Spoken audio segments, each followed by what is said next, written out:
Today we've got a great malicious compliance story all about firing somebody. We'll get to that in a bit, but first, sit and look pretty instead of doing actual work?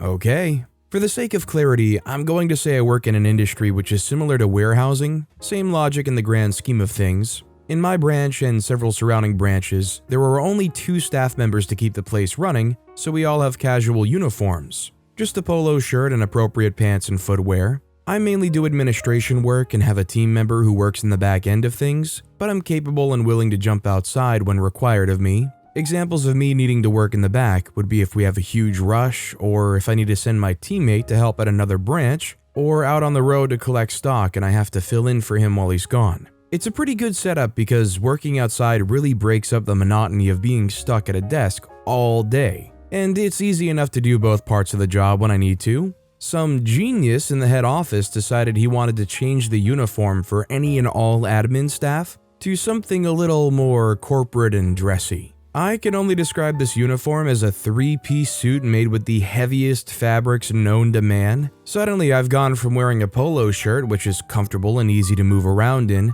to wearing a white long-sleeved business shirt with a vest, jacket, and neckerchief, complete with a skirt, stockings, and a slight heel. I straight up look like a flight attendant working in an industrial warehouse, and can barely lift my arms high enough to hold my steering wheel on the drive to work. It was a poorly designed uniform, and I was so incredibly uncomfortable wearing it, I was very quick to voice my anger. I first mentioned how it's unfair, borderline cruel, to expect staff to wear such a thick and layered uniform when we live in Australia, particularly in a place known for our consistent high temperatures and harsh sun. I then asked how I would be expected to leave the desk to operate machinery and do heavy lifting in a skirt, suit, and heels. I was met with the promise that anyone working in admin and wearing a corporate uniform would not have to leave their desk to do any back-end work at all. I raised another concern, stating that we didn't have enough staff for them to make this particular promise and still maintain our quality of work and hit our deadlines, and was met with a strong guarantee that I would not have to do any physical work in my day-to-day operations. I was all but ordered to sit at the desk and look appealing for clients and never move from there. Okay then, no problem. From that point onwards, I followed their instructions. I never left my desk. There would suddenly be long wait times for orders and fulfillments because my team member was on the road on a job and there was no one on site to continue his work until he got back. If my team member called in sick, I would spend the day pushing back deadlines with clients, which affected our targets and our reputation. Funnily enough, my teammate only started getting sick because I had to have the office aircon on freezing temperatures so I wouldn't get heat stroke at my desk. I was honest with clients who had complaints and explained that I would usually step in to help make sure their needs were met, but was specifically instructed not to anymore, and then redirected their complaints through to customer service and head office. After a few months of this, I was invited to a meeting with 3 of my direct managers and an HR representative. They were clearly upset about the drop in productivity and the amount of complaints we were receiving. I let them all say their piece before reminding them I raised these concerns to them months ago and was merely following instruction given to me, which were abundantly clear that I was to take care of admin work at my desk and do nothing else. I let them know my hands were tied, so all I could do was look pretty and placate clients when we inevitably couldn't meet their needs as promised. I suggested hiring more warehousing staff to fill in the gaps left by the admin staff, who were now chained to their desk by their uniform and unable to ease the pressure of the workload like we used to do. I could see that comment definitely hit them right where I wanted it to, and they couldn't argue with me for following their instructions, so I was told they would get back to me on a solution moving forward. Well, here I am at work 2 weeks later, typing this post while wearing my old polo shirt uniform. I was fully prepared to find another job if their solution wasn't reasonable, and maybe I still will look to leave this place, but I'll take the win for now. I'm still stuck on the fact that OP said the coworker is getting sick because they had to turn the aircon up. Is it really true that if you're in a place that has like cold air conditioning going, you're more susceptible to getting sick? I've always thought that was just kind of like a myth. You know, like the whole don't get your hair wet while it's cold outside, you're gonna get sick. Is there truth to that? Also, hi, I'm Steven, and if you enjoy awesome stories of malicious compliance, why not hit those like and subscribe buttons down below? That said, our next story is, sit in my chair if you dare. Okay. So I want to provide a bit of context here for the dear readers of my post. I'm a 15-year-old male from India studying in 10th grade. I'm by no means better in all aspects, but certainly better than average in studying, as I've been a topper of my class for the past 2 years, but I suck at sports. I've been told by many that I have a bold voice and that I do make good use of it. The quality of mine has a big disadvantage, that is reading out aloud in the class. I would also like to mention that my mother teaches English in the same school I study in. She mainly teaches 9th and 10th teachers. Now comes Mrs. Grinch. To imagine her face, imagine Willem Dafoe pulling off the biggest Grinch smile possible and then change the color and gender. Mrs. Grinch is really short, around 4'6" and around 65 to 67 years old. Mrs. Grinch is the type of person to order a pizza and then complain about the cheese. She likes to believe that she's the most educated, knowledgeable, and most righteous person on planet Earth. You get the idea. Mrs. Grinch is my 9th and 10th grade history teacher and, well, to say the least, she and I have quite a history together. Since my mother is her colleague, she landed upon the conclusion that I'm her personal butler and slave. She is the most annoying and horrendous person I know of. According to her, I am your teacher and your mother is younger than me, so you need to obey everything I command you to.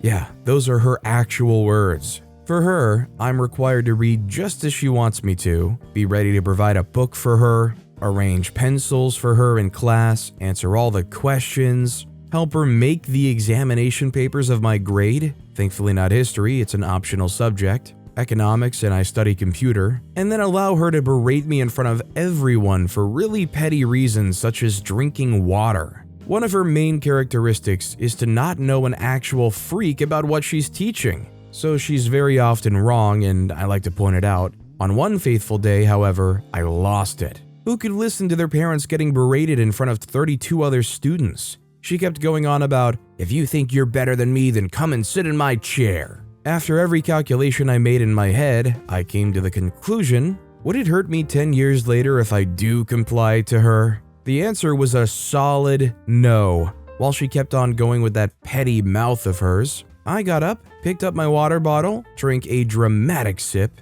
went up to her and sat in her chair. The whole class erupted. When I say erupted, I mean it. Howls and screams kept going on about how the petty bench had been defeated and that I won again. All while I was watching it while sitting on her chair. Her face was the reddest it has ever been and was finally out of her butt. The period ended right then and she had the biggest walk of shame on her way out.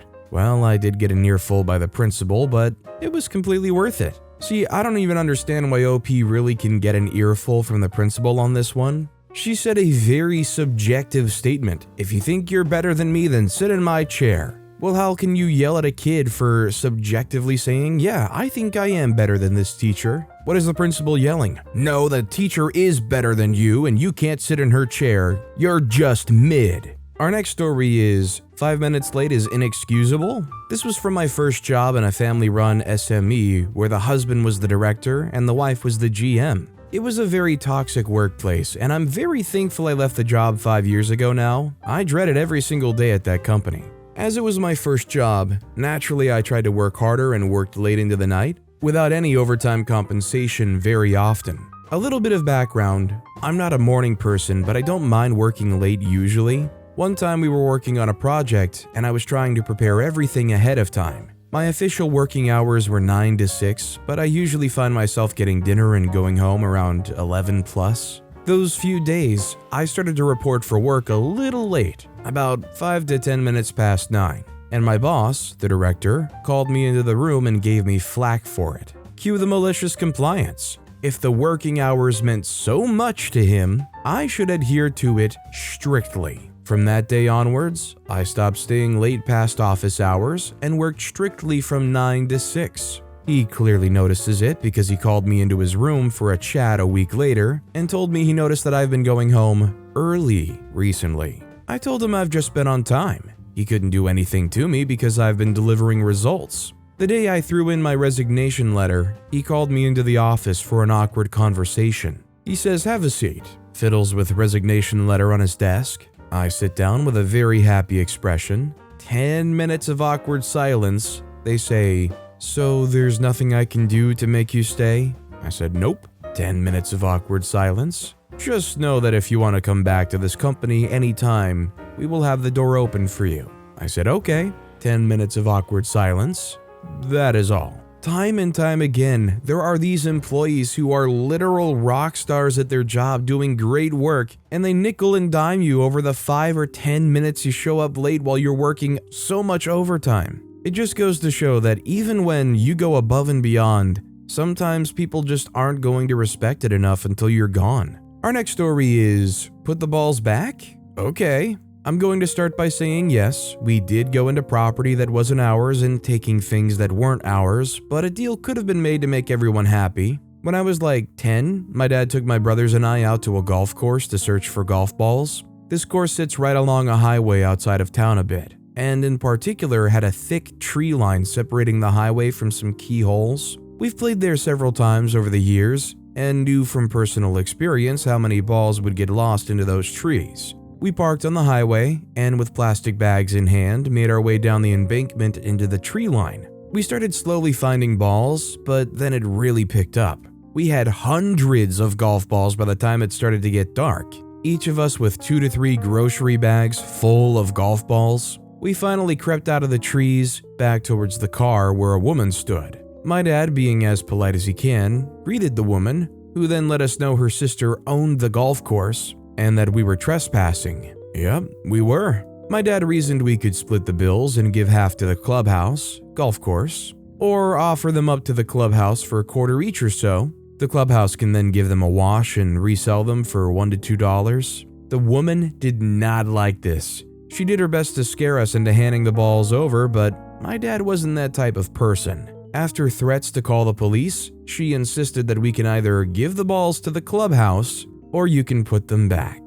Okay, go on boys, let's put these balls back. As he threw the first ball deep into the trees, we all joined in. For a good 5 minutes straight, we stood on the side of the highway with cars passing by, hucking golf balls as far as we could into the tree line. I can't remember exactly, but as we were wrapping up, my dad was suddenly in a hurry to get out of there. She probably called the cops, I'm guessing. We swiftly hopped into the car with our pockets stuffed of Pro V1s, the #1 ball in golf, and made off into the night.